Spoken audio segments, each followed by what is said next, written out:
जय श्री कृष्णा। स्वागत है आपका सारथी त्रिशला के साथ। कैसे हैं आप लोग? आज हम जिस विषय पर बात कर रहे हैं वो विषय बहुत इंटरेस्टिंग है। अक्सर क्या है, मतलब लगभग मुझे लगता है आजकल तो ट्रेंड हो गया है ये। हम जब भी किसी रेस्टोरेंट में, किसी ढाबे में या किसी भी बाहरी जगह पर खाना खाने जाते हैं तो हम ये देखते हैं कि वहाँ पर खाने के बाद बिल के साथ सौंफ, मिश्री या फिर गुड़ रख के दिया जाता है। आपने कभी सोचा है वो लोग ऐसा क्यों करते हैं? क्यों खाने के बाद ये चीज़ें हमारे सामने पेश की जाती हैं? इनफैक्ट बहुत सारे घरों में भी ये चलन होता है। खाने के बाद सौंफ खाने का, सुपारी खाने का, खाने के बाद गुड़ खाने का, मिश्री खाने का, कुछ नहीं तो चीनी खाने का। आपको पता है इसका क्या मकसद होता है और ऐसा क्यों किया जाता है? नहीं? तो चलो, आज आपकी एस्ट्रोलॉजर जो कि वास्तुशास्त्री भी है, आपका चेहरा भी पढ़ती है, आवाज़ भी पढ़ती है और हाथों की लकीरें भी पढ़ लेती है, वो आज आपको बता देती है कि इसका मेन क्या उद्देश्य होता है।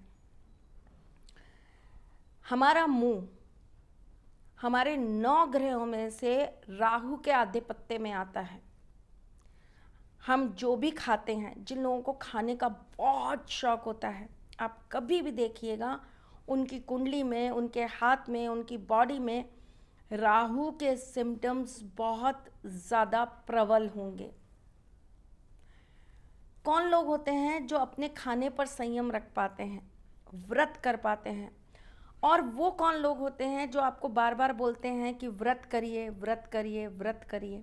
जब हम व्रत रखते हैं तो हम इस बात का ध्यान रखते हैं कि हम उस दिन का एक दिन का आहार किसी गरीब व्यक्ति को दे दें। ये मेरा अपना सोचना है और मैं इस बात पर बहुत ज़्यादा फोकस करके व्रत रखने की सलाह देती हूँ। परंतु शास्त्र ऐसा कहते हैं कि जब हम जिसके भी नियमित हम व्रत रखते हैं, मंगलवार का व्रत हनुमान जी के नियमित रखा तो आपका मंगल और शनि इससे सही होता है। इसका रीज़न क्या होता है कि जब कुंडली के अंदर नेगेटिव ग्रहों का आधिपत्य होने लगता है तो उन्हें रोकने के लिए, उनकी पावर्स को छीन करने के लिए उसी तरह के कार्य किए जाते हैं। जो लोग राहु के आधिपत्य में होते हैं, आप कभी भी देखिएगा उन्हें तीखा खाना बहुत पसंद होता है, उन्हें हमेशा चटपटा खाना चाहिए, उन्हें खाना बहुत ज़्यादा ललायत करता है, उनके मुंह में लार बहुत आती है, उन लोगों से खाने को देखकर रुका नहीं जाता। ये सारे नेगेटिव फैक्टर्स होते हैं जिन लोगों का राहु एक्टिव होता है उन लोगों के लिए। मोटापे का भी एक सबसे बड़ा कारण यही हो जाता है। जब राहु का आधिपत्य होने लगता है तो वो आपके गुरु की पॉजिटिविटी को डाउन कर देता है, क्योंकि जब राहु और गुरु का संपर्क होता है तो ये गुरु चांडाल योग निर्माण कर देता है। मुंह राहु है और आपकी बॉडी के अंदर बनने वाली चर्बी, फैट जो है वो गुरु है। आप राहु को बढ़ाते जा रहे हो, मुंह के अंदर खाते जा रहे हो, राहु को बल देते जा रहे हो, तो गुरु की पावर्स छीन होने लगती है। और जैसे ही गुरु की पावर्स छीन होने लगती है वो बॉडी के अंदर आपका फैट बढ़ाने का कार्य कर देता है। एस्ट्रोलॉजिकली ये रीज़न होता है हमारे मोटे हो जाने का।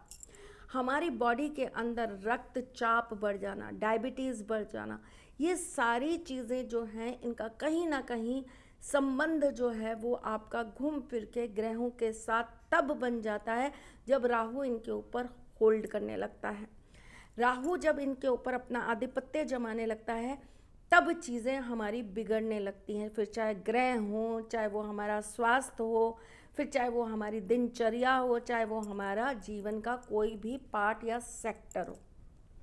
अब क्या होता है, जब हम किसी जगह खाना खाने जाते हैं, किसी ढाबे में, किसी रेस्टोरेंट में जब हम खाना खाने जाते हैं तो वहाँ पर क्या होता है, वो लोग आपको देते हैं सौंफ। सौंफ सबसे पहले किस चीज़ का कार्य करती है?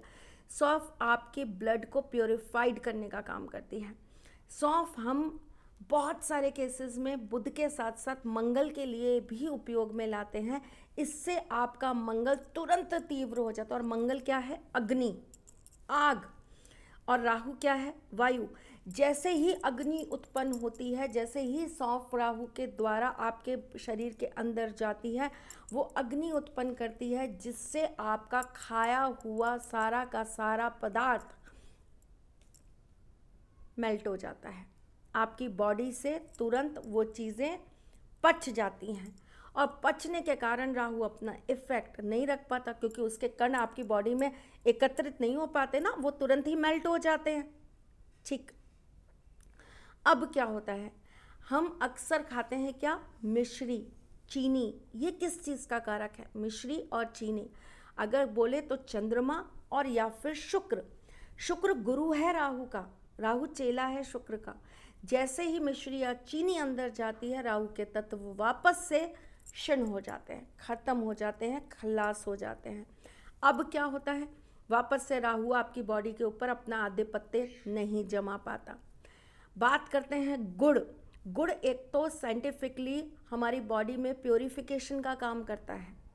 गुड़ हर चीज़ को पचाने का काम करता है, लेकिन साथ साथ में मंगल का कारक भी होता है, मंगल के पदार्थों में गिना जाता है ना। तो मंगल का अगेन वही काम हो जाता है जो काम सौंफ ने किया था। इसीलिए कहा जाता है कि खाने के बाद गुड़, सौंफ, मिश्री, चीनी ज़रूर खानी चाहिए। इस पे सोने पे सुहागे का तड़का लग जाता है अगर आप थोड़ी सी अजवाइन खा लेते हैं। अब अजवाइन यहाँ क्या काम कर रही है, अजवाइन यहाँ काम कर रही है शनि का काम करके वो राहु को पूरी तरीके से नष्ट और नाबूद कर दे रही है। पेट में पथरी होना, अपेंडिक्स होना, आपके पेट में किसी भी तरह के किडनी की प्रॉब्लम्स होना, यूट्रस में प्रॉब्लम हो जाना, आपके लीवर में पीलिया हो जाना, लीवर में प्रॉब्लम होना, आपको रह रह के कफ की दिक्कत होना, ये सारे किसके लक्षण और किसके कारण हैं, केवल और केवल आपकी बॉडी में राहु के बढ़ जाने के। हम किसी भी बीमारी से अगर ग्रस्त हैं, हम डॉक्टर को दिखाने जाते हैं, सबसे पहले किस चीज़ पे कंट्रोल किया जाता है, खाने में तेल मत यूज़ करिए, खाने के अंदर ये चीज़ मत लीजिए, खाने के अंदर वो चीज़ मत लीजिए। देखिए वो डॉक्टर का डिपार्टमेंट है। मेरा ज्योतिष होने के नाते डिपार्टमेंट आज जो था वो ये कि आप खाने के बाद अगर इन चीज़ों का नियमित रूप से सेवन करते हैं तो एक तो आपका आत्मविश्वास कभी कम नहीं होता, क्योंकि आपके बॉडी के अंदर, आपके अपने चक्रास के अंदर मंगल हमेशा एक्टिव रहता है और ब्लड सर्कुलेशन हमेशा सही होता रहता है। दूसरा, आपके बॉडी के अंदर चीनी जाने से या मिश्री जाने से, लेकिन ये डायबिटीज़ वाले बिल्कुल ना करें, वो शुगर फ्री कुछ लें अगर खाने के बाद लेते हैं तो, वरना उनको नुकसान बढ़ सकता है। लेकिन जिन लोगों को शुगर नहीं है वो तो ये कार्य ज़रूर करें, खास करके छोटे बच्चों को तो ये काम ज़रूर कराइए। आप अगर अपने बॉडी की एनर्जीज़ को एज इट इज़ बना के रखना चाहते हैं, आप अपने बॉडी की एनर्जी को बिल्कुल डाउन नहीं करना चाहते हैं, तो आप खाने के बाद नियमित रूप से ये सारी चीज़ों का सेवन करना चालू करिए। चलिए, बस इसी बात पे आज चर्चा करने आई थी। फिर आऊँगी कुछ नया, कुछ अलग, कुछ अद्भुत लेकर। तब तक के लिए मुस्कुराते रहिएगा, रिश्तों में मजबूती बना के रखिएगा, अपने साथी के साथ यूँ ही जुड़े रहिएगा, प्यार देते रहिएगा, प्यार लेते रहिएगा, ख्याल रखिएगा अपना और उनका जिनसे आप प्यार करते हैं। हम जल्द आपसे मिलने आएंगे, तब तक के लिए जय श्री कृष्ण। सारथी मां त्रिशला ज्योतिष के क्षेत्र में विश्व विख्यात नाम है। ज्योतिष शास्त्र में पीएचडी मां त्रिशला पिछले 22 वर्षों से ज्योतिष की सभी परंपरागत विधाओं के साथ साथ अनेक दुर्लभ गूढ़ विधाओं जैसे परछाई एवं लफ्ज के अध्ययन से अपनी सटीक भविष्यवाणी और पूर्वानुमान के लिए विख्यात हैं। अपने उपायों द्वारा लाखों लोगों का जीवन संवार चुकी मां त्रिशला लगातार 2016 से ज्योतिष विभूषण अवार्ड प्राप्त कर रही हैं। साल 2018 में उन्हें उत्तराखंड के मुख्यमंत्री त्रिवेंद्र सिंह रावत ने ज्योतिष विभूषण अवार्ड से सम्मानित किया था और साल 2016 में उन्हें राजस्थान में बेस्ट एस्ट्रोलॉजर के अवार्ड से नवाजा जा चुका है।